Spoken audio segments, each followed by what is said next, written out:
안녕하세요. 저는 30대 초반의 여자이고 결혼한 지 11개월 된 새댁입니다.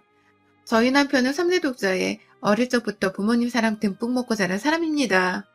하고 싶은 거 하기 싫은 거는 철저히 본인 기준에 맞게 구분해서 살았던 사람인지라 강압적이고 강요적인 것을 못 견뎌하고 또 굉장히 싫어하는 사람이에요. 그렇다 보니 독자라 결혼도 빨리, 손주도 빨리빨리 보고 싶어 했던 시부모님과는 달리 이 사람은 결혼도 자기 멋대로 내키는 시기에 정말로 사랑하는 사람이 나타나면 운명적으로 하고 싶다는 꿈을 키워왔고 그 이상적인 꿈이 30대 중반이 되도록 실현되지 못하니 시부모님은 노발대발에 아주 예간장을 녹이셨으나 운명적으로 제가 나타나면서 남편의 결혼을 결심했고 저는 노총각으로 저물 뻔한 남편을 구원해주며 유부남 대열에 올려놨습니다. 전 단 한 번도 이게 대단한 일이라고 생각을 해본 적이 없는데 제가 결혼하고 나니 아들을 살려줘서 고맙다고 몇 번이고 저에게 감사 인사를 한 시부모님을 보면서 뒤늦게요. 제가 한 집안의 장손을 구했다는 것을 알게 되었죠.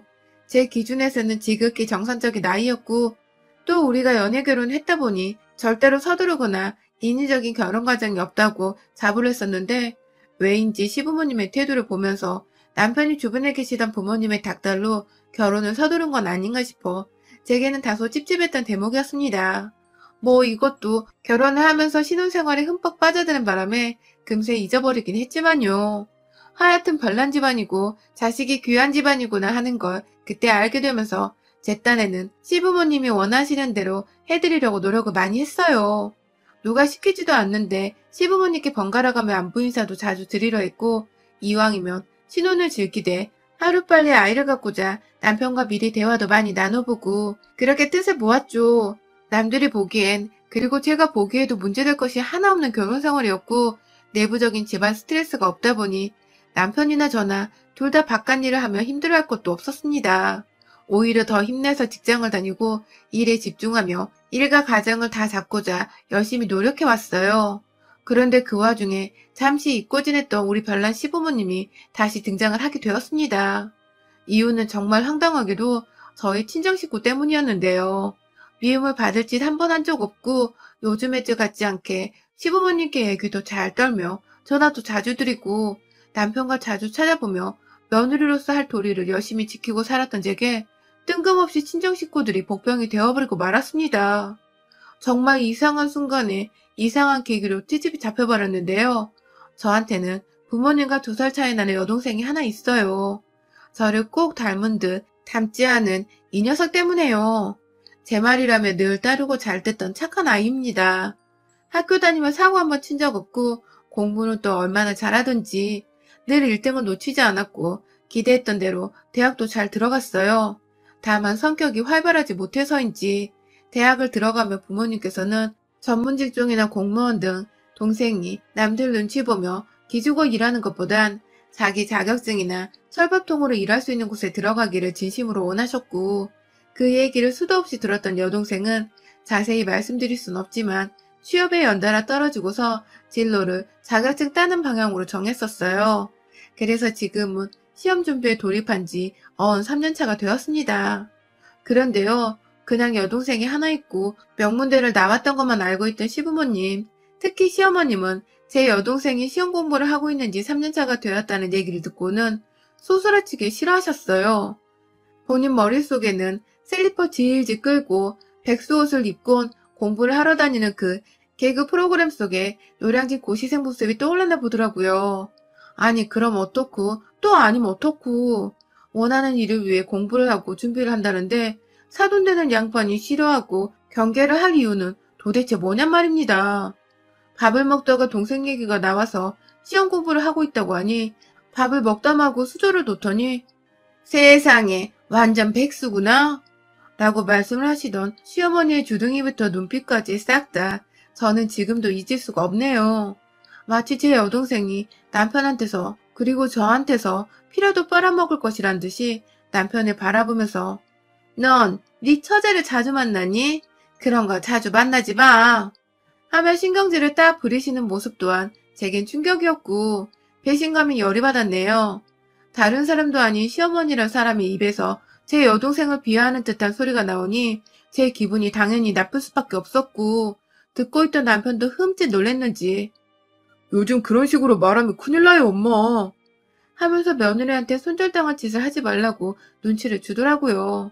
그 말에 시어머니도 살짝 자신의 솔직한 입에 놀랬는지 아니 난 그냥 걱정이 돼서 아니 사돈 처제가 걱정돼서 라며 말을 돌리셨어요. 어느 부분에서 내 동생을 걱정하시는지를 모르겠으나 그날의 더러운 기분은 절대로 씻겨내릴 수 없었습니다. 시어머니는 자기 외동아들이 며느리 식구들 때문에 돈 뜯기고 발목 잡히고 뭐 그런 옛날 사고방식으로만 생각을 하시면서 제 친정 식구들 못마땅했던 것 같아요. 저도 뭐 여동생이 대학 잘 나온 것 말고는 내세울 것이 없는 백수가 맞다 보니 백수 동생 둬서 어디 잘 살겠냐며 혼잣말로 화 몇 번 내고는 무시하려고 노력을 했습니다.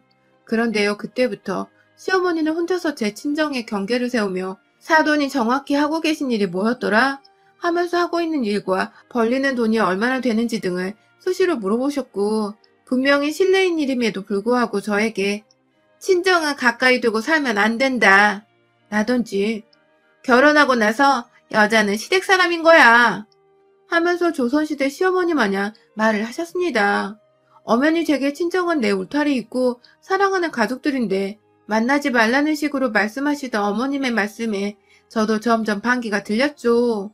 한두 번도 아니고 자꾸만 친정을 돈 가지고 이야기하는 것도 기분이 나빴고 결혼하면 여자는 시댁 사람이라는 터무니없는 무슨 말 같지도 않은 개소리를 짓거리시니까 슬슬 오기도 생겼고 열도 받았고요.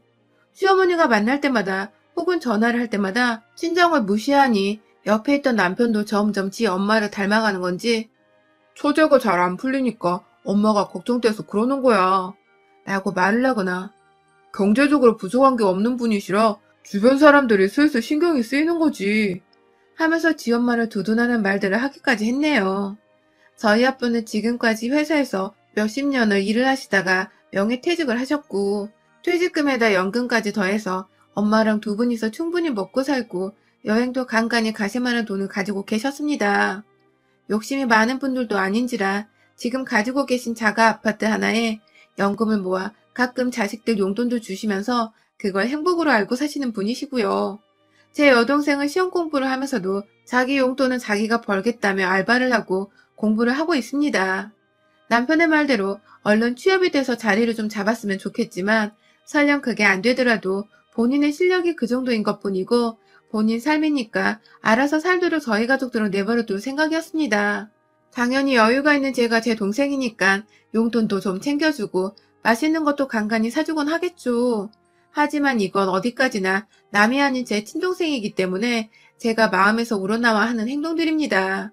하지만 시어머니는 출가 외인인 여자가 친정 식구한테 자꾸만 돈을 쓰는 게 아니냐는 불만과 함께 밥 잘 챙겨 먹으라고 몇 달에 한 번 만나면 5만원짜리 한두 장 쓰는 거 가지고도 오히려 지나친 선의가 아니냐고 궁시렁대고 고작 연금을 받아서 생활이 가능하냐면서 저희 부모님이 처지를 안쓰럽고 불쌍하다 하셨어요. 그것도 모자라 불쌍한 것도 나이 들면 결국 민폐이고 주책이라나 뭐라나. 아직 창창하신 저희 부모님의 치매부터 100세 노인 때를 걱정하면서 너는 절대로 우리 아들한테 니네 부모 요양 떠맡길 생각하지 마라 하면서 그 소리를 시아버지와 남편 앞에서 당연하다는 듯이 웃으며 말씀하시는데 와 진짜 서럽대요. 본인도 마찬가지로 벌어들이는 돈 하나 없고 시아버지의 연금에 의존해서 살고 있으면서 본인도 곧 늙어서 자식 부부한테 자기 몸과 마음을 의지하려고 할 거면서 똑같이 늙어가는 사돈을 향해서 한다는 소리가 있다이라니 정말 심보가 못되고 얄팍한 것을 떠나서 참 치졸하고 못됐더라고요. 그런데 문제는 남편도 이 얘기를 하도 귀에 딱지가 않도록 듣다 보니 설마 그러겠어? 하면서 지엄마 말을 공감하며 맞장구를 치고 내 편 하나 없는 이 시집구석에서 나는 도대체 무엇을 원해 또 찾아오고 간간히 며느리라고 안부 인사를 드리고 있나 싶어 삶의 회한이 불현듯 밀려 들어왔습니다. 그러다가 제가 임신하게 되었어요. 전혀 준비를 하지 않고 있었는데 너무 갑작스럽게 그것도 결혼한 지 1년도 되지 않아 찾아와 버린 아가에 저나 남편이나 당황스러움과 동시에 기쁨이 컸죠. 아이가 생겼다고 하니 친정뿐만 아니라 시댁까지 아주 경사가 났고요. 제가 아이를 가졌다고 하니까 저희 엄마는 저 챙겨줄 반찬의 음식들까지 모조리 다 생각이 나서 쌌다며 집으로 바리바리 싸우셨고, 그 바람에 저도 정말 몸 편하게 엄마가 해주신 반찬으로 끼니를 해결할 수 있었어요. 남편도 저희 엄마 음식이 맛있다고 참 좋아하는지라 무척 만족해 했고요. 그런데 그 사실을 시어머니가 아셨나 봐요. 벌써부터 친정밥 얻어먹으며 부엌 일에 게으름 피우면 어떡하냐고 임신한 며느리한테 전화가 와서는 화부터 내시더라고요. 친정 식구들한테 불편하게 자꾸 집에 오지 말라고 전화라고 임신한 와이프 챙기느라 자기 아들 예민할 텐데 스트레스 주게 하지 말라며 저희 친정 부모님이 눈치가 없고 생각할 줄을 잘 모른다더군요. 네 동생도 언니 임신했다고 집에 쫄래쫄래 와서는 밥 얻어먹고 돈 얻어 타고 가는 건 아니겠지? 하면서 가소롭다는 듯이 말씀을 하시는데 와 나 진짜 시어머니고 뭐고 나불거리지 말고 닥치라면 욕 한 바가지를 해주고 싶더라고요. 순간 제 기분이 컨트롤이 안 돼요. 어머님, 임신한 사람은 저고 예민해도 제가 어머님 아들보다 100배, 1000배는 더 예민합니다. 이런 소리 하실 거면 전화하지 마세요. 하고 끊어버렸어요. 당연히 시어머니는 노발대발 난리가 나셨고 남편한테 전화해서 제가 예의 없게 전화를 끊고 훈계질을 했다며 고자질을 하셨고 집에 들어온 남편은 어딘가 꿍에서는 자기 엄마한테 왜 그렇게까지 말을 했냐고 섭섭하고 실망이라더군요. 그래서 제가 밥을 먹다 말고 밥그릇을 남편한테 던지며 말했습니다. 니네 엄마가 내 가족들 무시하고 내 가족들 밥도 얻어 처먹지 말라더라. 그 소리 듣고도 너는 네 엄마 편을 들고 싶냐? 하면서 나머지 반찬들까지 던져버리려다가 우리 엄마가 해주신 반찬들이라며 겨우 참고서 도로 냉장고에 넣었습니다. 그날 후 남편도 자기가 오해를 했다는 걸 알고는 저한테 미안해 죽으려 했고 전 뭐 이 사람과 당장 이혼을 할 것도 아니고 뱃속에 애가 있으니 얼른 잊고 또 떨쳐버리려 했죠. 그러다가요. 임신한 거 알고도 한동안 코로나며 공부 때문에 저와 만나지 못하던 제 동생이 새해가 되어 얼마 지나지 않아 뜬금없이 언니가 보고 싶다며 연락이 왔습니다. 힘든 걸 잘 표현하지도 못하고 살던 애가 언니가 보고 싶다고 연락을 해오니 걱정도 되고 너무 안쓰럽더라고요. 내 동생인데 내가 언니인데 더 챙겨주지 못했던 게 두고두고 미안해서 집으로 동생을 주말에 초대했어요. 다행히 남편은 진작부터 약속이 잡혀있던 주말이었고 저는 그 사이 혼자 시간을 보내보려다가 제 동생을 불러서 따뜻한 집밥이라도 해주며 오랜만에 수다를 떨어보려고 했죠. 남편도 좋은 시간 보내라고 돈을 쥐어주며 커피 한 잔씩이라도 사 먹으라고 했고 저는 저대로 고맙다는 표현을 했고요. 우리 부부는 각자 일하면서 각자 월급 관리에 각자 부모님과 가족들을 챙기기로 이미 진작에 합의를 했었고 또 저는 그에 반해 며느리라는 이유로 시부모님께 지금껏 남편보다 배 이상으로 시댁에 돈을 많이 써오기도 했었습니다. 시어머니 연락 오면 잘 보이고 싶은 마음에 어머님 용돈이요 하면서 20만 원 용돈도 몇 번이나 더 챙겨드렸었고요. 남편도 그걸 알고 있다 보니 지난번 제가 밥그릇 던지면 화를 낸 후부터는 더 조심하면서 제 친정을 함께 챙겨주려는 노력을 조금씩 하던 터였어요. 커피 사 먹으라고 쥐어준 돈도 어떻게 보면 저에게 미안한 마음이 있던 남편의 표현이기도 했죠. 그래서 고맙게 받았습니다. 그렇게 동생은 집에 왔고 비록 엄마가 차려준 익숙한 반찬들이 대부분이었으나 고기도 사서 구워주면서 오랜만에 수다를 떨고 즐거운 시간을 보내고 있었는데요. 안 와. 시엄마가 연락도 없이 주말에 아들이 집에 없던 소리를 듣고는 저희 집에 찾아왔더라고요. 갑자기 밖에서 띵동거려 나가보니까 손에 아무것도 든 거 하나 없이 문을 언제 열어주나 하며 빈정이 좀 상해가는 얼굴로 서있던 시어머니는 집에 들어오자마자 마주한 제 여동생을 보고는 잠시 1초간 얼음이 되셨어요. 그러고는 글쎄 아니 코로나로 난리인데 이렇게 집에 와도 되는 거야? 하면서 누가 봐도 제 여동생에게 왜 왔냐는 식의 질문을 하시더군요. 그럼 본인은요? 본인은 왜 이 시국에 황금 같은 주말인 거 뻔히 알면서 며느리 혼자 있는 집에 와서는 난리냐고요. 제 동생한테 하는 쓴소리가 거슬려 표정관리가 되질 않았습니다. 마지막으로 어머니랑 통화를 했던 것도 제가 전화하지 마세요 하면서 끊었었는데 시어머니는 그것에 대해 사과하러 온 건지 아니면 싸우러 온 건지 전혀 감을 잡을 수가 없었습니다. 그러던 중 시어머니는 제 여동생을 부엌에 내버려 두고서 저를 거실로 부르더군요. 그리고는 한다는 말이 너는 저번에 전화를 그렇게 끊고는 연락 한 번 없니? 하면서 훈계질을 하시더니 급기야 아휴 나는 네가 이렇게 속 편하게 살고 있을 줄 알았음. 오지도 않았다.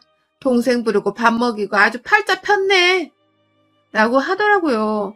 저도 자꾸만 제 귀에 거슬리는 소리를 해대시는 시어머니가 더 이상 예쁘게 보이지만은 않더라고요. 늙어도 곱게 늙어야지 말이야.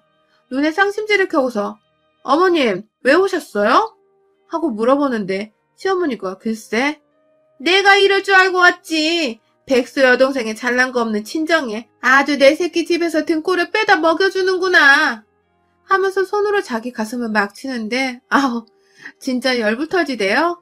친정이나 시댁이나 가지고 있는 재산은 비슷하고 시댁은 단지 백수인 자식 하나 없을 뿐 그렇다 해도 저희 남편도 그리 대단한 직장에 대단한 스펙을 지니고 사는 사람도 아니었는데 이놈의 할망구는 그저 3대 독자란 이유로 아들아들 거리더니 지 자식만 잘나고 귀한 줄 알고서는 자꾸만 제 여동생을 백수라 걸고 넘어지며 짐짝 취급을 하는 겁니다. 그것도 하필 여동생이 몇 달 만에 언니 보고 싶다고 집에 와서는 겨우 집밥 얻어먹으며 언니랑 모처럼 수다를 떨고 있는데 사돈어른이라는 사람이 집에 무작정 찾아와서는 한다는 말이 자기를 백수라고 비아냥거리는 것과 더불어 우리 집안은 잘난 거 하나 없다고 무시를 하다니 저뿐만 아니라 그 자리에 있던 제 동생도 무지하게 충격을 받고 기분이 상했을 겁니다. 밥 먹다 말고 졸지에 눈치 없이 놀러와 식량이나 축내는 회방꾼이 되어버렸다고 생각을 한 건지 제 동생은 또 그걸 아무런 대꾸도 못한 채 죄송합니다 하면서 울먹이며 자기 짐을 챙겨 나가려 하더라고요. 이제 겨우 앉아서 밥 몇 숟가락 뜬 애를 안 그래도 평소에 여기저기서 기죽어 다녔을 애가 다른 사람도 아닌 언니 집에서 이렇게 상처받고 떠나려 하니 어느 언니가 어느 장녀들이 이걸 가만히 지켜보겠나요.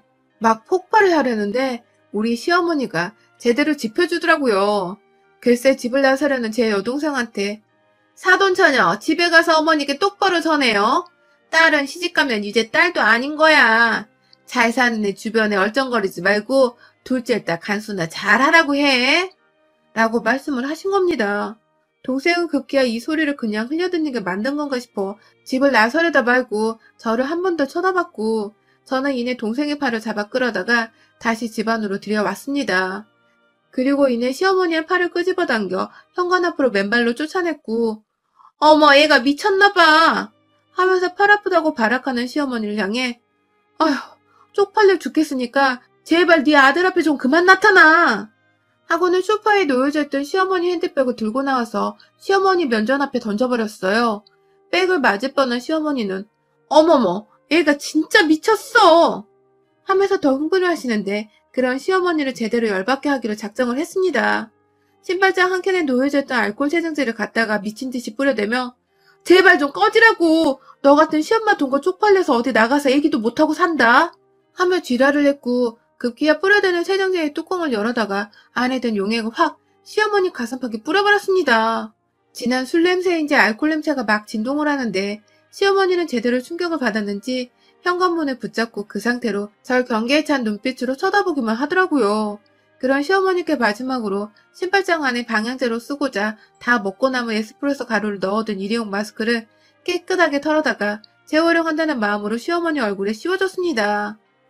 어머님, 우리 부모님이 당신보다 연금을 받으면 더 많이 받고 서울에 자가 아파트도 있으시고 제가 다달이 용돈도 두둑히 챙겨드려요. 제 여동생도 제가 앞으로는 우리 남편 월급에서 까는 한이 있더라도 용돈은 직접 챙겨주려고 해요. 어머니 걱정하시던 그거 제가 한번 다 해볼게요. 라며 약 올리며 말을 하니 시어머님은 기가 막히다면 자꾸만 헛기침을 하고 저와 여동생을 번갈아 쳐다보다가 제가 한 병 더 까드리겠다며 새 알코올 세정제를 신발장 안에서 꺼내려 하자 황급히 제 집안을 나가셨어요. 물론 저는 나가서 엘리베이터를 기다리던 시어머니 앞에 놀래키며 문을 열고 나가서 남은 알코올 세정제까지 두 발 위에 뿌려드리고는 3대 독자 끊기는 역사적 순간이네요. 라고 하면서 제 새끼 얼굴 함부로 볼 생각 앞으로 안 하시는 게 좋을 거예요. 라고 말을 하며 시어머니를 급기야 비상구 계단 쪽으로 쫓아냈습니다. 그 후 시어머니는 제대로 충격을 받았는지 한동안 저한테 당한 일을 말도 안 꺼내시다가 뒤늦게야 남편한테 며느리가 쫓아내서 너네 집 더 이상 못 간다고 말씀을 하셨나 보더라고요. 그런데 그 와중에 제 동생이 언니 생각한다며 저희 남편한테 전화를 해서는 또 형부네 엄마가 자기한테 한 뻘소리들을 울면서 사람이 어쩜 그리 못되셨냐고 충격받았다는 듯이 말을 해준 덕에 평소 저희 집안을 무시해왔던 자기 엄마 행적을 잘 알고 있던 남편은 이번에도 결국 자기 엄마의 잘못이고 입방정에서 비롯된 일이라고 생각을 제대로 하고는 시어머니 편을 한번 들어주질 않은 채 저한테 진심으로 사과하기 전엔 집에 찾아올 생각도 말고 태어날 아기 볼 생각도 하지 말라며 단단히 일렀다더군요. 시어머니는 끝까지 자존심을 세워보려고 사과를 안 하다가 옆에서 자식 귀하다는 시아버지한테 열어 깨지고 아들한테도 완전히 무시를 당하니 이겨낼 재간이 없었던지 기어가는 목소리로 미안하다고 사과를 하려 한다며 전화를 해왔습니다. 저는 저희 동생 전화번호를 알려줘서 직접 동생한테도 사과를 하고 저희 부모님한테도 정식으로 사과를 하라고 재차 단호하게 말씀을 드렸고 결국 시어머니는 저희 친정 부모님과 동생한테 직접 집으로 찾아가 고개를 조아리고 사과를 하셨대요. 물론 그 후로도 제가 시엄마 연락을 안 받고 있고 바쁜데 자꾸 전화하지 말라고 신경질을 부리기도 해서 시어머니가 더 이상은 저한테 연락이 오지도 않고 집으로 찾아올 생각도 감히 못하고 계신답니다. 졸지에 자기 아들 피해 안 보게 하려고 지 아들만 귀하다는 식으로 사돈 우습게 알고 며느리 우습게 알았던 시어머니는 완전히 집안의 애물단지 여편네가 되어 어디서도 입을 함부로 놀리지 못하는 지경에 이르렀고요. 저는 저대로 퇴교하면서 속 시원히 흐뭇해하며 지내고 있습니다. 한 번 더 제 집안 우습게 알고 무시하려고 하면 그땐 진짜로 시엄마고 뭐고 지 손주 성인 될 때까지 얼굴 한번 안 보여줄 거예요. 전 한다면 하는 사람이니까요. 여러분의 생각은 댓글로 남겨주세요. 오늘도 시청해주셔서 정말 감사합니다.